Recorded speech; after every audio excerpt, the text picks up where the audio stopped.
In this crazy world, where are you going to put your money? That's something a lot of investors are asking, and the answer is, increasingly, they're going to put in the U.S. I'm joined by Neil Shaw. Neil, we had numbers out yesterday from the Commerce Department showing, what was it, the 12th straight quarter of increased positive investment flows into the U.S.? Yeah, definitely. We've had 12 straight quarters of money coming into the U.S. And even more interesting than that, people have been worried that America is losing its appeal as a destination for foreign cash for a long time.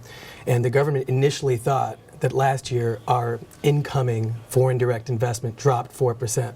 They've revised those numbers. It actually went up 14%. That's a big revision. And 2/3 of that cash is coming from Europe. Right.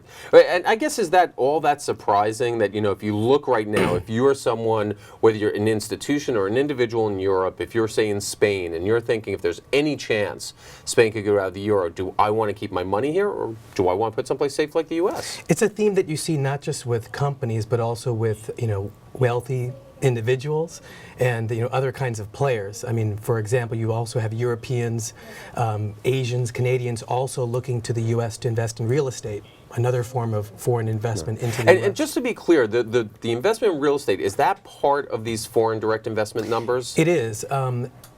Basically, foreign direct investment is things like one company in Spain buying a U.S. company, a corporate acquisition, also real estate investments, long-term strategic plays. So it's not flighty money, it's not hot money. What it precisely is not is somebody buying stocks in the U.S. What it precisely is not is China even buying a bunch of Treasury bonds. Right. Because I thought it was interesting, I was reading your story this morning about this, thinking back, it was a week or two ago, we had a story in the Journal on the front page about how, places like Miami, we're seeing huge influxes of foreign buyers into the real estate market. So this is all part of that trend.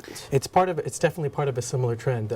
Companies, just like worried Greeks or Spaniards, are thinking about what's a safe place to put their cash. Now, when a company is doing a deal, buying another a U.S. firm, obviously dominant in their concerns are their sector, their long-term vision for their company, etc. But I think some of these trends are showing that increasingly they may be shying away from deals that might involve some of the baggage that we're talking about, and they may see the U.S. as bright spots, like, for example, the tech sector.